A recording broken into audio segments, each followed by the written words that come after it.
The Cosmic Briefing, hosted by award-winning author Dr. Allison Brown, opens the door to disclosure, consciousness, galactic history, and humanity's awakening. Hey everyone, and welcome to the Cosmic Briefing. I'm so glad you're here. You know, way back, many years ago, I was fully immersed in the Christian church, and it was my network. It was my community. It was where I raised my children, and I had a really strong, supportive network of people. We had a great church. Frankly, it's where I learned to do hands-on healing. I was called, I imagine that's what I sensed at the time. I was called by God and told to start a hands-on healing team in my church, and I did that. And that was sort of the impetus for me learning Reiki later in life when I fell away from the church. But at any rate, I wanted to mention that I was born and raised a conservative Christian and was fully immersed in the church and church teachings until I was probably in my 40s. And way back in 1995, a series of books was released. At least that's when the first one came out. And it was called the Left Behind series. I don't know if you're familiar with that or if you have been or are a Christian, but I was fascinated by the books. I devoured every one of them. They were a fiction series, and they were a hypothetical about the rapture. And if you're not familiar with what the rapture means, it's basically ascension. However, it's the Christians' version of ascension, where only Christians are raptured and the rest are left behind. Hence, the name of the first book, Left Behind. And each subsequent book went into what a post-apocalyptic world might look like and how those humans that were raptured dealt with life and so forth, or what happened to everybody. It was quite a long time ago, actually, 30 years ago, so I don't remember all the details, but I do strongly remember how I resonated with those books from that Christian framework, right? We truly believed that Christians would be raptured, everybody else was going to be left behind on earth. And the reason that I'm bringing this up is because I have a very, very different awareness of what that means, this practice of ascension, this process that we're going through, this evolution of consciousness that the entire human race is undergoing at the moment. And I'll share that in just a moment, but what was a bit disappointing to me is that recently on social media I saw there is a spiritual or metaphysical teacher, leader, someone who's highly quoted and followed.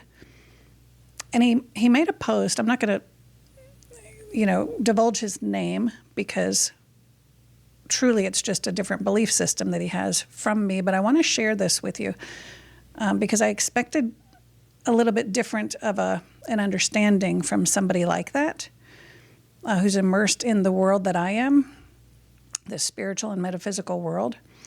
But the post said something along the lines of, and it was a quote, maybe it was even a Bible quote, I don't recall, but that there would be two men out in the field, one would be taken and one would remain. And the context for that, it was explained that the quote, evil people or the baddies or the nefarious ones are going to be left behind when we ascend. Now, the reason that bothered me is because if you've delved into this spiritual realm, you understand that in the higher dimensions, in the higher perspective, from God's bird's eye view, from God's view, there is no evil and there is no sin and there is no polarity. But from the human construct, and make sure you understand that I understand that in the human construct, the 3D construct, there is most definitely good and evil. There are people who do evil things, nefarious things, and there are people who are victimized by that, right? But from the higher perspective, it is all experiential. There is no sin. You're not judged upon your death. Everybody reunites with Source. This is a common understanding, and this is the understanding that I have had after talking to Source and talking to angels and other higher dimensional beings. There is no polarity, and that's actually where we're moving When we move into the fifth dimension, we are moving into a realm that is less polarized. There is still a slight polarization so that we can recognize differences and things like that, but not to the extreme degree that we see here on Earth. And there is extreme pain and joy on both ends of the spectrum, very severe. And trust me, I have had long, drawn-out conversations, heart-to-heart, crying out conversations to God about why we have to have the level or such a wide and severe range of human suffering. And there is no easy answer for that, and it's way beyond the scope of this particular video. But I wanted to bring this to your attention because it's my understanding, and this was we dove into this in quite a bit of detail in the Origin Storybook, about the ascension process, how it's going to work, the timeline for the ascension process, because it's quite complicated. My understanding is, and what we learned from the 12 galactic starseed races that founded our galaxy and that contributed to the origin story, they explained that we are all moving up into the fifth dimension, every human being that's on the planet. Because truly, even from this spiritual teacher's perspective, he's still saying that you're going to be judged, that certain people are going to be left behind because they're judged. So who's going to be doing the judging? And how are we going to judge? What's the criteria? How can we say that certain people's crimes or sins are worse than others? I mean, I understand. Stealing a piece of chewing gum is way different from murdering somebody. I'm not arguing about that.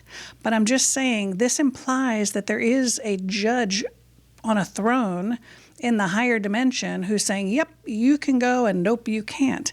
And that doesn't resonate with me. It really doesn't. We're either going to say that God is all-powerful, loving being who loves his creation, or we're going to say, no, we're going to hell or purgatory, or you're staying here on this earth so you can continue to fight and be in discord for the rest of your life. I don't know about you, but that's just not my belief system. And I wanted to share that with you because there's a stark contrast between those two philosophies, those two belief systems. And it's really up to you to go into your heart space and determine what resonates with you, which of those sounds more realistic, more loving, more divine, more inclusive, more accepting, more compassionate, more forgiving. I think it's clear. And if those are the characteristics that we attribute to God or the quantum field or higher consciousness or the unified field, all of those terms can substitute for source. But if those are the characteristics of that field of energy, then it doesn't mesh with the idea of sending some people to hell, purgatory, or a life of conflict on earth. So I wonder if you've ever given that some thought. What are your feelings if you were raised with an understanding of this rapture idea? Where does that sit with you now? What are your beliefs now? Which one of those belief systems resonates more? I'm really curious. To put your comments down below and let me know. And I'm curious to hear from you as to what you think. But in the meantime, thanks so much for joining.